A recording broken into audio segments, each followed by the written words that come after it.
एक बार की बात है, एक गुरु और शिष्य खेतों के रास्ते से कहीं टहलते हुए जा रहे थे। तो रास्ते में उन्हें एक जोड़ी पुराने जूते रखे हुए दिखे। उन्होंने इधर उधर देखा तो थोड़ी दूरी पर एक किसान खेतों में काम कर रहा था और वो जूते उसी के थे।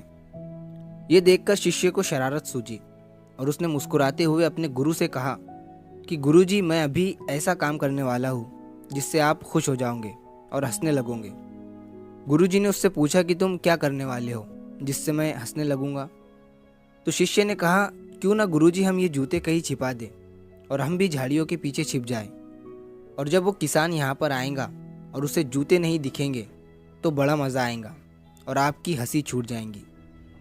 गुरुजी ने शिष्य से कहा कि इससे मैं खुश होने वाला नहीं हूँ, किसी को परेशान करना अच्छी बात नहीं है। तभी गुरुजी ने शिष्य से कहा कि अब मैं ऐसा काम करूँगा जिससे तुम खुश हो जाओगे। तभी शिष्य ने कहा कि वो कैसे?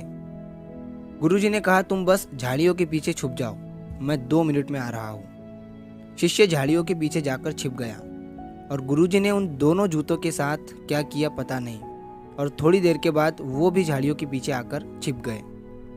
फिर थोड़ी देर के बाद किसान वहाँ पर आया। जैसे ही उस किसान ने एक जूते में अपना पैर डाला, उसे जूते में कुछ होने का एहसास हुआ। उसने देखा तो जूते में उसे चांदी का एक सिक्का दिखा। किसान ने हैरानी से इधर उधर देखा, लेकिन उसे कोई नहीं दिखाई दिया। उसने सिक्का जेब में रख लिया। फिर उसने दूसरे जूते में पैर डाला, उसमें भी उसे चांदी का सिक्का दिखा। ये देखकर किसान भावुक हो उठा। उसने फौरन दोनों हाथ उठाकर ऊपर वाले से कहा, अरे ऊपर वाले, तू बड़ा दयालु है। आज मेरी बीमार पत्नी की दवा और बच्चों के खाने का इंतज़ाम तूने कर दिया। आज मेरा विश्वास तुझ पर और भी मजबूत हो गया कि तू सबका ख्याल रखता है।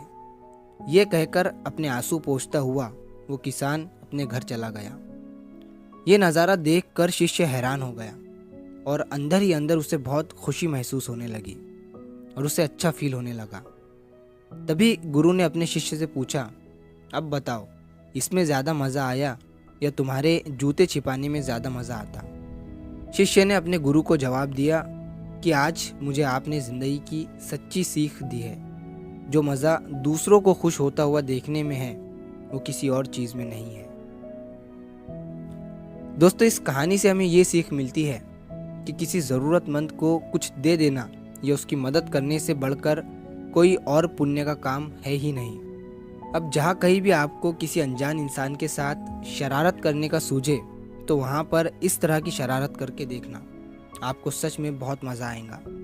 या फिर आप जब अपना जन्मदिन मनाते हो तो केक या दोस्तों को पार्टी देने के बजाय किसी हॉस्पिटल या रेलवे स्टेशन के बाहर जाकर वहाँ के लोगों को कुछ खिला देना।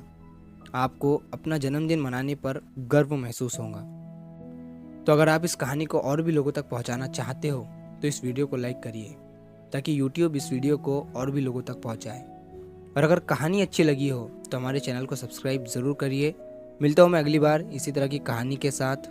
तो सब्र करो, शुक्र करो और ज़िंदगी में आगे बढ़ो।